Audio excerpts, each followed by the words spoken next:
All right, as we continue on Delwyn, our party's cleric, who is a cleric of Lathander, we're so close to being done.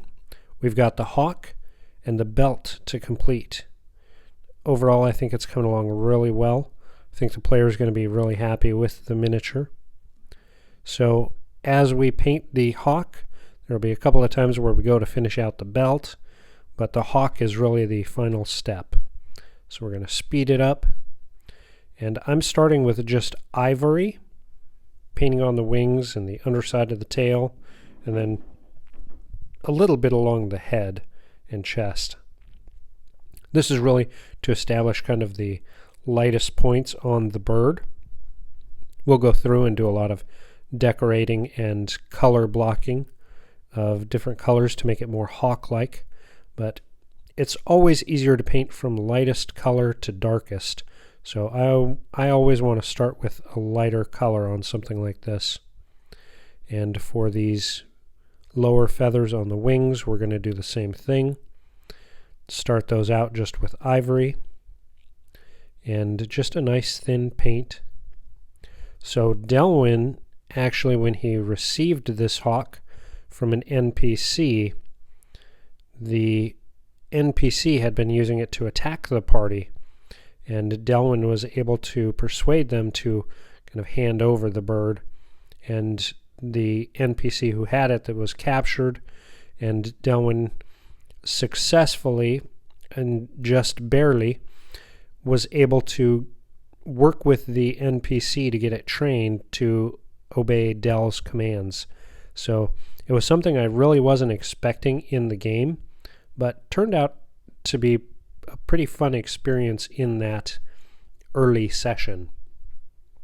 Now Dell has been traveling with this hawk for quite some time, so it'll be interesting to see as Dell starts growing more and more used to having the hawk and utilizing the hawk in game. Currently, they've just really been focused on a lot of smaller kind of side quests and just little dips into the main storyline. But I'm already thinking of ways that I can really integrate the hawk into the major storyline. So I've got some good ideas going already. But as we're painting this, just a good couple of coats so we get good opacity. Because we're doing a light color and ivory over the gray, we do have to make sure to do a couple coats so that gray doesn't show through, and we've got a good base to paint over with our darker colors. And for the darker colors, what we're going to be using are a few different browns. So I've got a triad of browns, and one of them is just a real warm dark brown, and then a warm red brown, and a warm light brown. So 3 different browns. This is the dark brown that we're applying now, and this is going to go to the exterior body for sure, and then some of the darker detailing on the undercarriage of this bird. And depending on the type of bird you're painting, there are so many different ways that you can paint and colors that you can paint. So I really wanted to go with a red hawk, just because when I statted the creature out, that's what I planned to have used, was a red hawk. So I'm going to keep with that and just paint it similar to a red hawk. The sculpt on this is really good. The feathers have really good detailing, and though it doesn't have a lot of movement, it's kind of a flat figure for the ease of molding. There is a lot of detail in the bird, from the talons and the beak and everything, and the detail of the feathers as well. So a really good sculpt. Then on the underside, we're going to do just making sure we get the edging done, and then starting to do some color blocking, which will be our guidelines for the more mid-tier shades. But hawks, generally the tips of their wings are the darkest part, so that is our guide, is just following the sculpt where the tips of the wings, or the feathers, the multiple layers of feathers, are laid in. And again, depending on the type of bird that you want to paint, you'll vary the colors up accordingly. If you're ever stuck on any of that aspect, just do searches for images of the type of bird that you want to do, and you'll be able to find so many images that you can draw from and really utilize for inspiration. And here, just working on the belt a little bit. This we're doing just to allow the other paints to dry. I always like to have two parts that I can work on at the same time. That way I've got a lot of opportunity to let things dry thoroughly, so I'm not taking paint off of the miniature. And this is just going back over the leather that we put a brown wash on with leather, and then highlighting with khaki to really make the worn areas look like raw leather, and the unworn parts, or not as worn parts, look like just tanned leather. So back to the wings. Here we're starting to put in red brown, and this one we're doing kind of thin because we're going to do a wash. And again, this is just color blocking, just so we get a good visual of the bird itself. And then for red hawks, they do also have some of their chest and face is red as well. So we'll go through and use the same color there, and just covering up that ivory. You can see a little bit left on the beak, and that's okay. Into the face, and then we're going to just do some detail feather work. So this is almost like dry brushing on the ends of the feather or the edges of the feather so they stand out a little bit more. The camera doesn't capture it quite as well as I'd like, but this does show over the dark brown that we laid down, but not in a big, massive, standout way. So it's really subtle, but looks really good and gives a lot of dimension. And then just back to the dark brown, edging out the wings, and just continuing to keep it as close to our desired outcome as possible of a red hawk. So back in just on the edging. Again, this is with hawks, their tips of the feathers are dark brown, so it really fits the bird itself. And as we continue to layer, this will get just better and better. Now here what I'm doing is just cleaning up a mistake with the ivory. And we'll let that dry, so we go back to the belt. And the buckle here I was a little confused on. I thought it may have been like a square buckle that the leather is going through, but the more I look at it, it is just like a buckle itself that overlaps the belt. So we'll change that up. On this step, I'm just putting a wash of tan. Now, on the camera, it looks pretty yellow, but it is tan in color. And because it's in that brown shade, it'll tone down the ivory and sink into the recesses of the feather, so when we go back through to do some highlighting, it's got some good shadow depth to it. And just touching up here and there, adding in just a touch of our warm brown in a wash form in with that tan, so that we've got a couple of areas that have even deeper shadows. And that'll take a little while to dry. So of course, because that's working on drying, we have to move to a different location and back to the belt. And I think this is really where I started to see that that buckle is very different. But overall, pretty happy with how Dell is coming out. Again, this is not a cleric miniature, and just shading a little bit here so the camera picks up the browns instead of the yellows for that tan. But because of the way that the player has been playing Dell, and with the hawk, the miniature just really fit the character. So here we're just going in with some of the medium browns blended with the dark browns and just adding in some additional detail.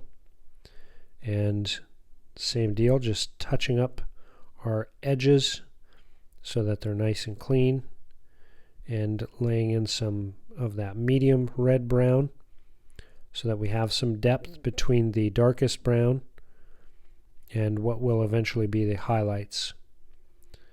And because this is a little bit deeper brown but red brown still, just adding little bits of detail here and there, and then letting that dry and prepping up to do the next color. And with this one here, this is just a wash of black on the tail, again just to drive in some deeper shadow on that tail, make it stand out from the body. And now we'll start doing a little bit more of the reds in the chest and then leading into the wings. And this again just goes back to our red-brown, and then a blend of the red-brown, the medium red-brown, and the lighter red-brown, the warm light. So that way we can start differentiating the body from the wings and the layers of wings. And we'll continue to work on highlights so that we can really separate those layers of feathers on the wings. You'll see it start to come together more and more and more as we continue to layer up with different colors. Not different colors, the same colors, but in lighter and lighter aspects. So just some edging here to really make the feathers stand out when you look at it on the table, because I do anticipate my players to really look at their minis. And just doing some light edging so that there is good contrast on the wings. Those feathers should stand out from each other, but have colors that blend into the overall body. And same thing for the tail and the wings into the body.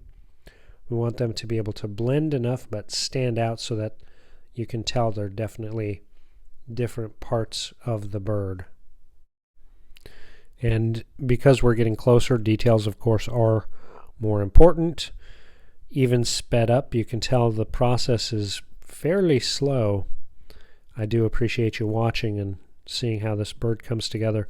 I think when you see the final product, you're going to be blown away. With miniature painting, that's one of the things that I really like, is when those details that are in 25mm scale just really look realistic to the eye. It's just very rewarding to be able to paint something that's so well sculpted in such a miniature form. And just continuing to work on layering with this type of painting. The detail is all about the layering. You need to have good contrast, items that stand out. So here we're just adding in some more ivory so that it stands out from the areas that we shaded earlier. Really has a bright effect on the wing and differentiates, pulls those wings or the feathers in the wings kind of out and separate from each other. And again, just letting it dry a bit as I'm prepping up now some yellows so that we can do the talons and the beak. And we'll start with a dark yellow that's almost a browned yellow, and then just highlight a yellow on top of that. Because the beak and the talons are so small, we don't have the room to do a whole lot. We're not able to do as many layers to blend and really make colors stand out from a dark shadow to a bright highlight. So we're just going with 2 colors on the beak and the talons, and I think it'll be enough with this small a scale. You'll be able to see it really well and really have a good point of reference for where the beak and talons are from the bird. So just back in, now doing just highlighting, and again just very simple small highlights. Because of the small scale, we have to be really careful and see how it comes out. Give it time to dry before we go back to it. and start working on this buckle some. Now that I know what I want to do with having this be a full buckle, or realizing that it's a full buckle, we're going to paint it like a golden buckle. And for this process, I just use a antique gold and then a brown wash and highlight it up to actually the same highlight yellow I use on the beak, but then up to a bright white. So this will have a few more layers than the beak. Even though it's similar in size, it's got a little bit more for me to work with. And while I'm doing that, I'm going to do the little decoration on the necklace that we did on a leather cord as well. And because that's so small, we'll just say that it's the holy symbol of Lathander for the cleric.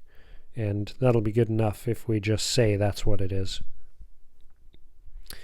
Now, with Dell, because he has that noble kind of courtesan background, again, I wanted to do gold. I thought about doing silver so it stood out a little bit more from the cloak, but I really think Dell would choose to go with gold over silver. So I think it stays in line with the character, even though it doesn't have that contrast that I normally would put in here. But again, for the character, I think it fits in really, really well. I think Dell would definitely choose to have a finer product rather than just something that has some contrast. Although he might, because he is a fashionable person, so it's hard to say. Now that the bird has dried, we can go back in and just continue to work on our highlighting. And we are so close to being done here. Once we get this last layer of paint on, Dell is going to be done. And this was a fun mini to paint. And here we have Delwyn, our cleric of Lathander, for the party. I'm excited to see what the player thinks of it. Can't wait to turn it over. We'll see how as we paint the next mini. Thanks for watching that video. I hope you enjoyed it. Here's another video I think you might enjoy. Make sure you hit that subscribe button. Give us a thumbs up, and make sure to hit that bell so you get notifications whenever we post new videos. Help us answer the question of where will your adventures take you?